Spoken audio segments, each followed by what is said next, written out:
नमस्कार। आप सबका मैथ्स एकेडमिक पॉइंट में स्वागत है। आज के इस सेकंड लेक्चर में हमारा फर्स्ट चैप्टर का ये सेकंड लेक्चर होने वाला है रिलेशंस एंड फंक्शंस का।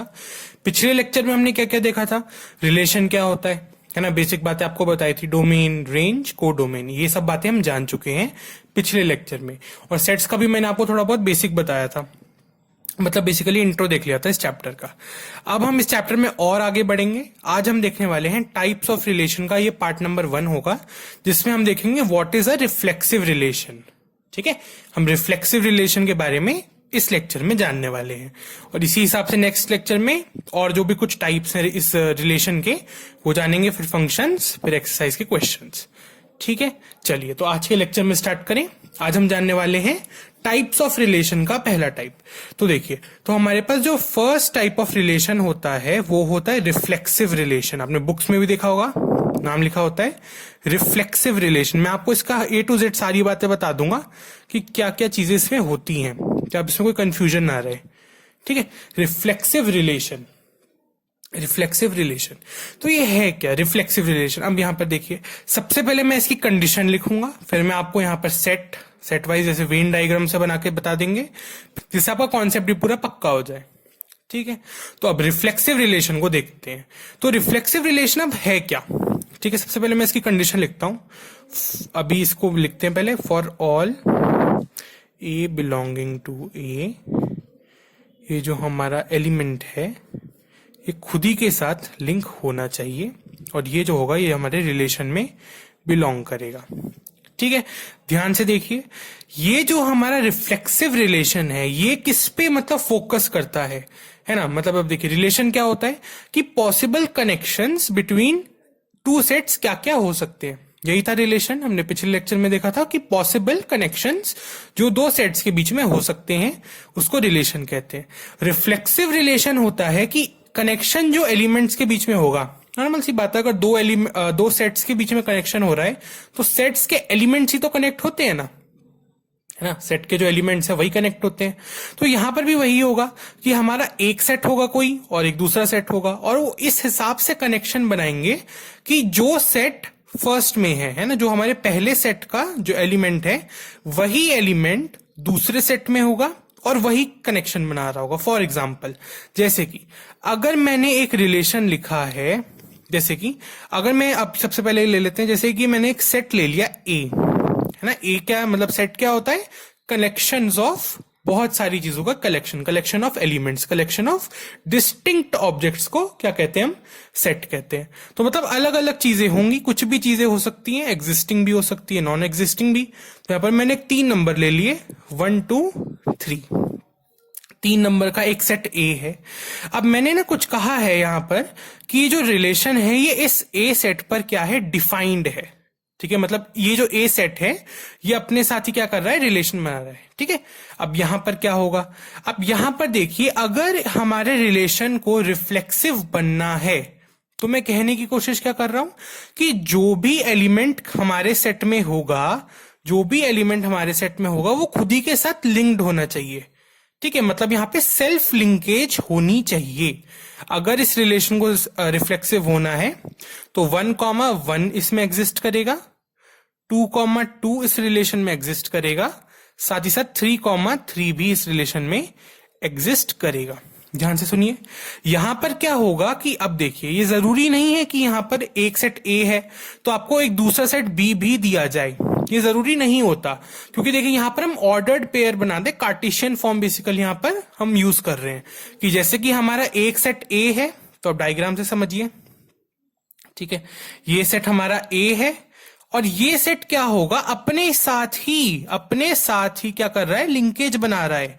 एक सेट ए आ गया, दूसरा सेट भी क्या है, ए है। समझ रहे हैं, तो यहां पर जो सेट पहला होगा वही सेट दूसरा है।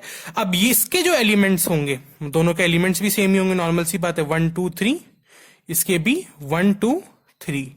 ठीक है, तो मतलब दोनों एक ही सेट है। अब उसकी जो मिरर इमेज है ना, दोनों सेट सेम है, उसके जो एलिमेंट्स होंगे उनकी लिंकिंग अपने साथ ही होनी चाहिए। जैसे कि अगर आपने 1 इनपुट डाला, याद करिए, तो यहां पर जो प्राइमरी सेट होता है उसको क्या, उसके एलिमेंट्स को कहते हैं डोमेन, है ना। और उसी हिसाब से जो सेकेंडरी सेट के सारे एलिमेंट्स होते हैं उनको क्या कहते हैं, सोचिए, क्या कहते हैं, सारे एलिमेंट्स को कहते हैं कोडोमेन, है ना। और जो कुछ स्पेसिफिक एलिमेंट्स है ना जो कनेक्शन बनाते हैं उनको कहते हैं रेंज। तो यहां पर क्या होगा, 1 1 के साथ कनेक्शन बनाएगा, 2 2 के साथ, और 3 3 के साथ। कुछ इस टाइप से यहां पर कनेक्शन बनेगा, समझ गए।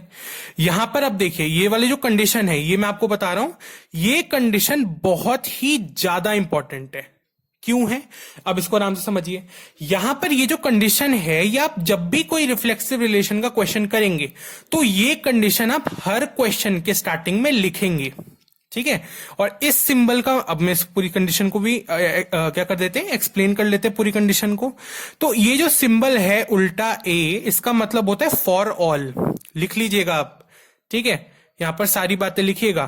तो ये जो सिंबल होता है उल्टा ए, इसका मतलब होता है फॉर ऑल।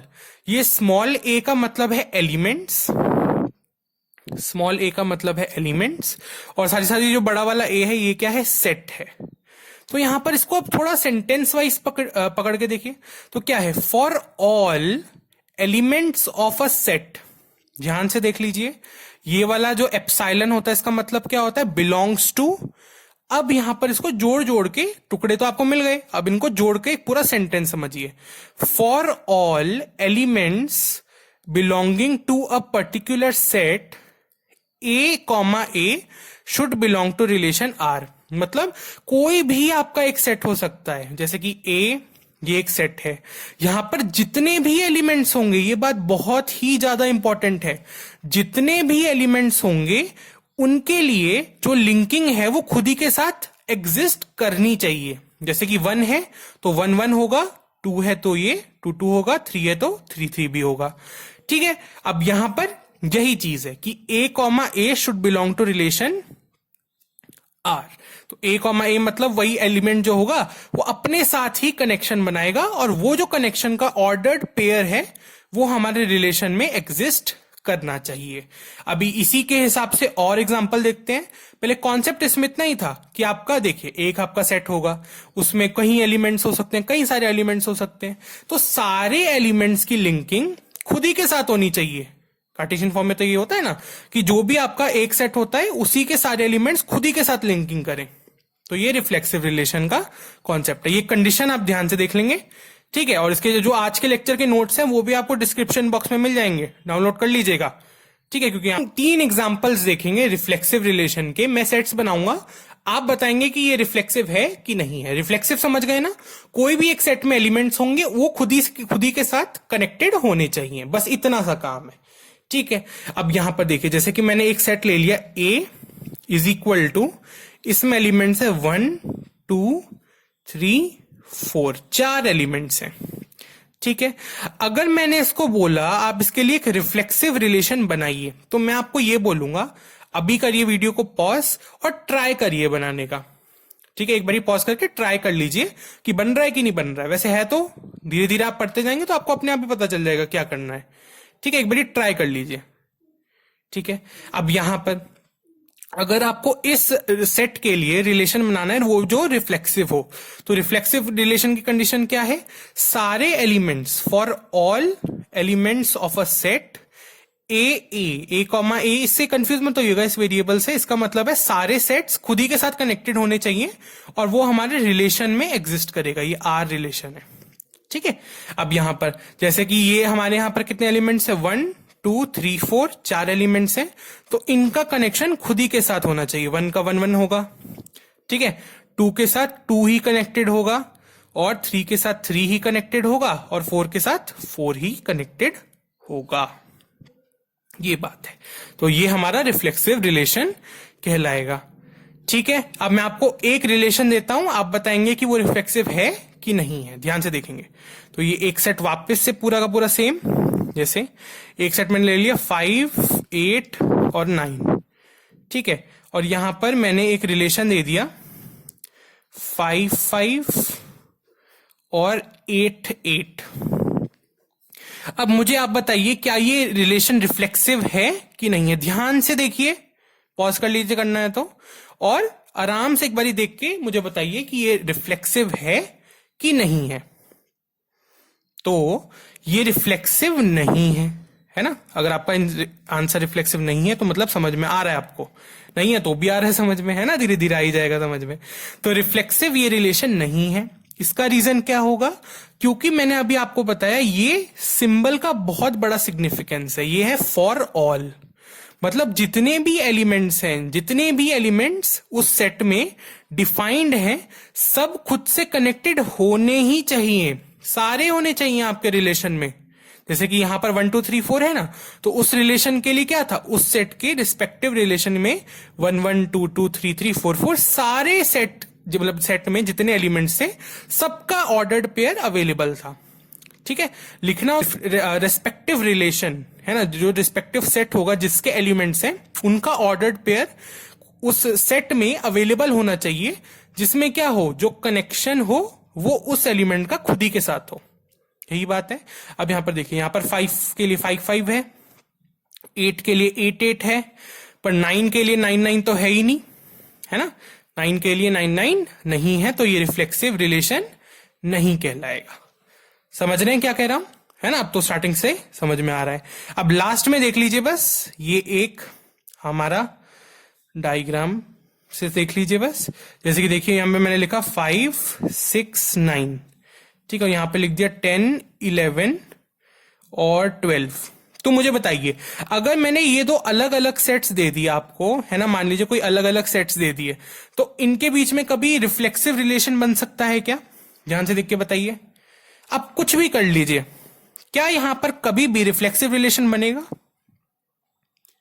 ध्यान से देखिए, क्या यहां पर कभी रिफ्लेक्सिव रिलेशन बनेगा? नहीं बन सकता, क्योंकि 5 अगर 10 के साथ कनेक्शन हो रहा है तो मतलब 5, 10 हमारे रिलेशन में एग्जिस्ट करेगा, है ना, मतलब यही चीज हमारे रिलेशन में होगी। पर ये तो अगर ये चीज है तो दोनों एलिमेंट सेम तो है ही नहीं, क्योंकि रिफ्लेक्सिव रिलेशन की कंडीशन क्या है, दोनों एलिमेंट्स जो ऑर्डर्ड पेयर में है वो सेम होने चाहिए। ये सेम है क्या? नहीं है, तो ये कभी भी रिफ्लेक्सिव रिलेशन नहीं बना पाएगा। यही पूरा आज की वीडियो का मुद्दा था कि रिफ्लेक्सिव रिलेशन क्या है, कौन सा रिलेशन रिफ्लेक्सिव है, कौन सा नहीं है। ठीक है, तो मैंने आपको सारी कंडीशन बता दी हैं, 3 एग्जांपल भी बता दिए हैं, इसी ये बातें। चलिए, तो अब हमारे नेक्स्ट लेक्चर में मिलेंगे और इसका नेक्स्ट टाइप देखेंगे रिलेशन का। ठीक है, चलिए फिर मिलेंगे। नमस्कार।